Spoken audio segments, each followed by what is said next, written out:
मैं mock test तो बहुत सारे अटैम्प्ट कर लिए, पढ़ाई भी बहुत ज़्यादा कर ली, बहुत ज़्यादा मेहनत कर ली है, प्रॉपर प्रिपरेशन कर ली, लेकिन फिर भी मॉक टेस्ट में अच्छे नंबर नहीं आ रहे हैं, इंप्रूवमेंट नहीं हो रही है, एक ही मार्क पे स्टक कर जा रहे हैं या फिर मार्क्स गिरते जा रहे हैं। तो आज मैं पूरे वीडियो में आपको समझाने वाली हूँ कि अगर ये सारी प्रॉब्लम्स है आपको, कि आप प्रॉपर प्रिपरेशन कर रहे हो, पढ़ाई कर रहे हो, बट फिर भी आपके मॉक टेस्ट में नंबर अच्छे नहीं आ रहे हैं, how to attempt the mock test, ये स्ट्रेटजी आज आपको समझना पड़ेगा। और आज अगर आप लास्ट तक वीडियो देख लेते हैं और अपनी एक मॉक टेस्ट की स्ट्रेटजी समझ लेंगे तो आपको डिफरेंस समझ आएगी कि अगर अभी तक आपके 50 नंबर आ रहे थे ना बेटा, I would promise you guys कि 70 मार्क्स आपके बिना कुछ एक्स्ट्रा करे आएंगे। ये स्ट्रेटजी आपको डेफिनेटली आपके मार्क्स एनहेंस करवाएगी, क्योंकि जब हम एक स्टूडेंट होते हैं ना तो हम पढ़ाई कर रहे होते हैं और हम लेबरियस काम करते हैं, हार्ड वर्क करते हैं, but we don't know about the what is the right approach, what is the smart approach. तो आज की वीडियो में मैं आपको समझाऊंगी कि क्या सही तरीका होना चाहिए जब आप मॉक टेस्ट देते हो। सिर्फ 100, पहले तो सबसे पहले हम पैटर्न जानते हैं, 120 क्वेश्चन आते हैं, 120 मिनट का आता है। ये आपके क्वेश्चंस डिवाइडेड है कि इतने इतने क्वेश्चंस आते हैं हर एक सेक्शन से, ये आपको पता होगा, वैसे भी मैंने बता दिया। तो क्या आप सीधा 120 मिनट का टाइम पकड़ते हो, टूट पड़ते हो क्वेश्चंस पे, बिना ये डिसाइड करे हुए कि किस सेक्शन को कितना टाइम देना है, किस क्वेश्चन को कितना टाइम देना है? कभी आपने अपने 120 मिनट को टेस्ट में प्रॉपरली डिस्ट्रीब्यूट करा है? नहीं करा होगा। समझ जाती हूँ मैं आपको कि कैसे डिस्ट्रीब्यूट करना है। ये जो आपको 120 मिनट मिला है ना बेटा, that is the most crucial time. इसी टाइम में आपको अपनी सारी परफॉर्मेंस दिखानी है। तो क्या आप इसको ऐसे ही करने लग जाओगे? It's not a game, it's your ability test, है ना। तो इसको आपको डिवाइड करना पड़ेगा बेटा। एक स्मार्ट अप्रोच ही आपको डिजायर्ड रिजल्ट दिलाता है। कितनी भी पढ़ाई कर लो, आप कितने भी ब्रिलियंट हैं, ठीक है, एक एवरेज बच्चा भी अगर स्ट्रेटजी अच्छी रखता है ना तो वो बहुत अच्छा स्कोर कर लाता है। मैं खुद कर चुकी हूँ ये चीज़ कि मेरे से बहुत ब्रिलियंट बच्चे होते थे, फिर भी वो अच्छा स्कोर नहीं कर पाते थे, because they don't know how to approach the mock test, how to solve the question, किस क्वेश्चन को कितना टाइम देना है, किस सेक्शन को कितना टाइम देना है। आप कभी स्पोर्ट्स पर्सन को देखते होंगे, चाहे वो क्रिकेट की बात कर लो, हॉकी एंड फुटबॉल, जिस स्पोर्ट्स में आपको टाइम दिया जाता है कि इतने टाइम में आपको इतने गोल्स करने, 70 मिनट्स बचा है, 60 मिनट्स बचा है, आप देखते हैं उसको बहुत proper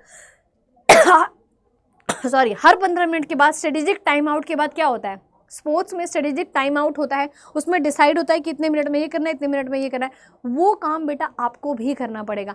120 minute is more than enough for 120 questions, but फिर भी बहुत सारे ऐसे बच्चे हैं जिनके 15-20 क्वेश्चन छूट जाते हैं। मेरे से एक लड़की मेल करके कह रही है कि मैम क्वांट तो मैं अटैम्प्ट ही नहीं कर पा रही हूँ, जीके जीएस तो मैं अटैम्प्ट ही नहीं कर पा रही हूँ, ये पर्टिकुलर सब्जेक्ट में अटैम्प्ट नहीं कर पा रही हूँ बिकॉज मेरे पास टाइम ही नहीं बच रहा है। I do not have a sufficient time. Why you are not able to solve 120 question in 120 minutes? That is all easy. Strategy नहीं है आपकी। स्ट्रेटजी क्या होनी चाहिए कि आपको हर एक सब्जेक्ट को टाइम वाइज डिवाइड करना है। जीके जीएस है 10 से 12 मिनट मोर देन इनफ है, ठीक है। इंग्लिश है तो 20 से 22 मिनट इनफ है। लीगल की बात करेंगे तो 30 minute, 25 minutes and 30 minutes more than enough. आपका लॉजिकल रीजनिंग में इतना टाइम ठीक है, क्वांट्स में इतना टाइम ठीक है। तो इस तरीके से आप डिस्ट्रीब्यूट करो कि मेरा ये टाइमर है और मैंने टाइम, ऊपर टाइम आपको दिखता है बट आपको अलग से लिखने की ज़रूरत नहीं है। टाइम 120 मिनट से टाइम ऐसे स्टार्ट होता है, 120 मिनट से 119 होता है। तो आपको पता है ना यार कि 120 से 100 पे आएगा तो इतने तक में मेरे को कोई एक सेक्शन ख़त्म कर देना है, क्योंकि आपने ये टाइम डिवाइड कर लिया है और तभी आप एफिशिएंट हो पाओगे, तभी आपकी एफिशिएंसी इंक्रीज़ होगी, ठीक है। अदरवाइज़ तो फिर हम वैसे ही पढ़े रहेंगे, है ना। बहुत सारे ऐसे बच्चे बोलते हैं कि मैम क्या मैं ऑफलाइन कर दूँ क्योंकि एग्ज़ाम तो OMR शीट पे होगा। बट आप जब बैठ करके ऑफलाइन या किसी बुक से मॉक टेस्ट सॉल्व करो तो अगर बिना आपको कभी भी टाइमर के नहीं सॉल्व करना, या तो आप 1-2 घंटे का टाइमर लगा लो, ठीक है, सेट कर लो अलार्म, या फिर आप ऑनलाइन ही दो, दैट वुड बी बेस्ट। क्योंकि सिर्फ क्वेश्चन नहीं सॉल्व करना है, टाइम डिस्ट्रीब्यूशन भी आपको सीखना है, टाइम मैनेजमेंट भी आपको सीखना है। अब इम्पॉर्टेंट चीज़ ये है कि आपको पहले ही डिसाइड कर लेना है attempt in a pre decided order. आपको हमेशा ये पहले से स्ट्रेटजी बना के रखनी है कि मुझे किस ऑर्डर में मॉक टेस्ट को अटेम्प्ट करना है। ये नहीं कि हड़बड़ा के रीजनिंग करने लगे, फिर हड़बड़ा के जीके जीएस करने लग गए, फिर दिमाग काम नहीं कर रहा तो क्वांट करने लग गए।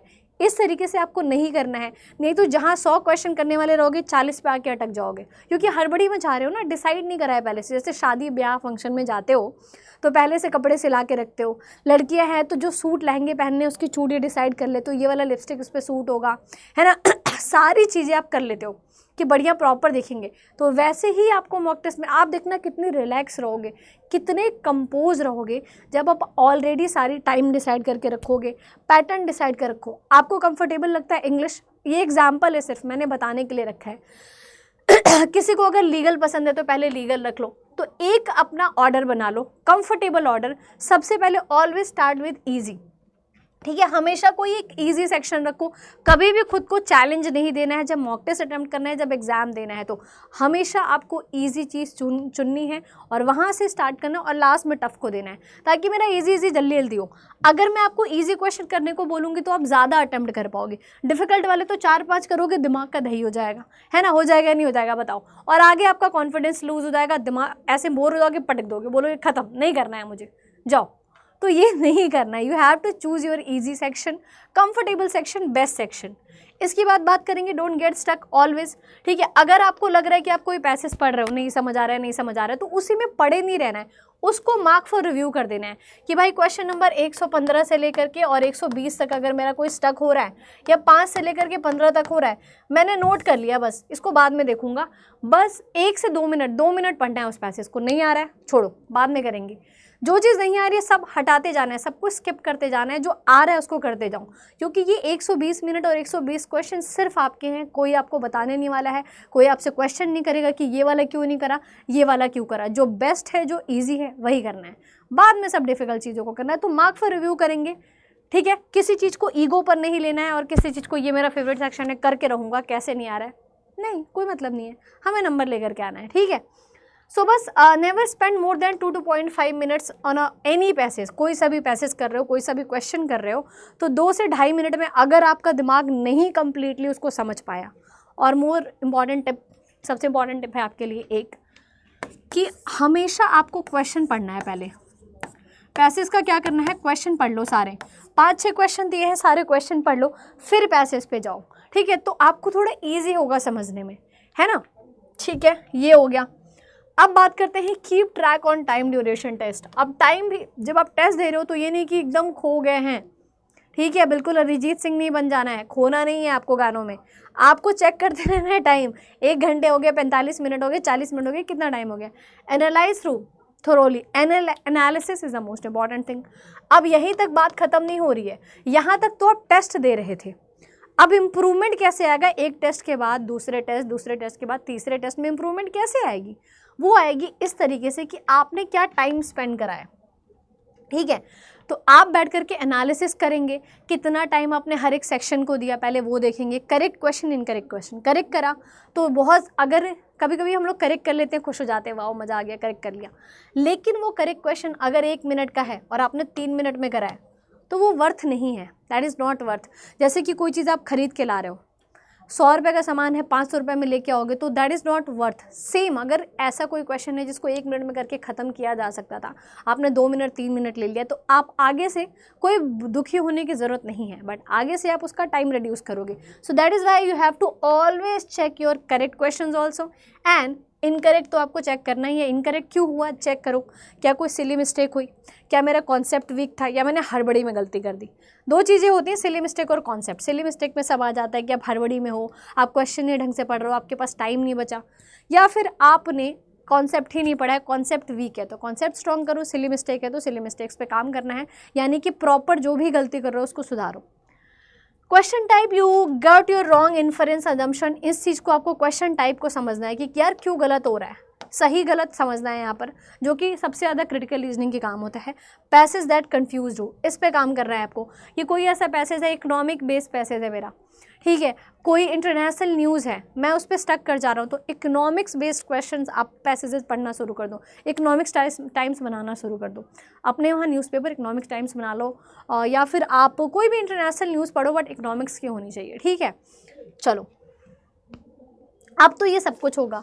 फाइनली आपको क्या करना है, एक एरर लॉग बनाना है, यानी कि जो गलतियां कर रहे हैं आप हर एक मॉक टेस्ट में, दैट शुड बी नोटेड, ताकि अगली बार जब आप मॉक टेस्ट देके आओ तो आप उसको चेक करो कि यार ये गलतियां करी थी, क्या मैंने इसको इम्प्रूवमेंट करी, नहीं करी। वरना तो 100 मॉक टेस्ट, मैं बोलती हूँ 70-80 मॉक टेस्ट दो गाइज। अगर आप 500 मॉक टेस्ट भी दे देंगे ना, और अगर आपने एनालिसिस नहीं करा है ना, you will be same place, same to same place रहोगे आप, ठीक है। इतना भी नहीं जा पाओगे, मतलब 9 से 10 भी नहीं होगे। तो अगर एक मॉक टेस्ट दे रहे हो तो उसको एनालिसिस करना है, 4 देने का कोई फ़ायदा नहीं है, 1-2 प्रॉपर एनालिसिस करो, तभी लर्निंग है, अदरवाइज़ कोई लर्निंग नहीं है। Reattempt the wrong questions always mock test attempt करने के बाद आपने एनालिसिस कर लिया, अब सारे री अटेम्प्ट करोगे क्वेश्चंस को, अगले दिन, दूसरे दिन, तीसरे दिन, कभी भी करो, बट ये ज़रूर होना चाहिए, ये मस्ट चीज़ है, ठीक है। सबसे ज़्यादा इंपॉर्टेंट काम यही है। तो ये ओवरऑल थी स्ट्रेटजी जो मैंने आप लोगों से डिस्कस करी। आई होप सो आप लोग को सभी को समझ आया होगा, आप लोग इस पर अमल करोगे। तो अगर अब किसी बच्चे को मेरे साथ, चलो यहाँ तक तो मॉक टेस्ट की बात होगी, मैम इसको ठीक कैसे करें, ठीक है, एकदम एग्ज़ाम का टाइम आ चुका है, कोई भी गाइडेंस आपको चाहिए, नोट्स चाहिए, मेरे से बातचीत करनी है, मेरे से कांटेक्ट करना है, क्लास की नोटिफिकेशन है, डेली 3 बजे क्लास होती है, आप क्रिटिकल रीजनिंग के लिए डेफिनेटली मैं इतना कह सकती हूँ कि मैं बेस्ट कंटेंट दे रही हूँ आपको, बेस्ट डिलीवर कर रही हूँ आपको, वो चीज़ आपको मिलेगी, यहाँ पे मिलेगी। तो आपको इस पे मुझे ज्वाइन करना है। अब अगर कोई बच्चा चाहता है, वैसे तो बहुत लेट हो गया है बट अब आप सेल्फ स्टडी नहीं कर सकते हो, आप अगर एकदम एक्सेप्शनल हो तो कर सकते हो, कोई नॉर्मल बच्चा तो नहीं कर पाएगा। तो उसके लिए अगर आप एलिट के लिए प्रिपेयर कर रहे हो, उमंग बैच है, क्लैड के लिए प्रिपेयर कर रहे हो, स्कॉलर्स बैच है, ये बैचेस स्टार्ट हो चुके हैं, तो अब आपको ज्वाइन करना है जल्दी से जल्दी। और अभी 2 दिन का यानी संडे तक आपका डिस्काउंट चल रहा है, वो डिस्काउंट उसके बाद बंद हो जाएगा गाइस। तो आई वुड रिक्वेस्ट यू कि आप लोग उन डिस्काउंट्स को अवेल कर पाएँ, है ना। और ये SM लाइव कोड है, इसके थ्रू आप कर पाएंगे। यहाँ से अभी तो 40% का डिस्काउंट मिल रहा है, बस इस कोड के साथ आपको 42% का डिस्काउंट मिलेगा। और कोई भी डाउट है, आपको कुछ भी समझना है, तो आप इस मेल आईडी पर मेरे से रीच कर सकते हैं, बट अपना नंबर ज़रूर दे देना, तभी मैं आपसे कांटेक्ट कर पाऊँगी, ठीक है गाइस। तो आई होप सो ये वीडियो आप लोग के लिए बहुत हेल्पफुल रहेगी। और कुछ भी आपको डाउट है तो प्लीज़ कमेंट करिएगा, एंड वीडियो कैसे लगी ज़रूर बताना। Do not forget to subscribe our channel. Thank you very much.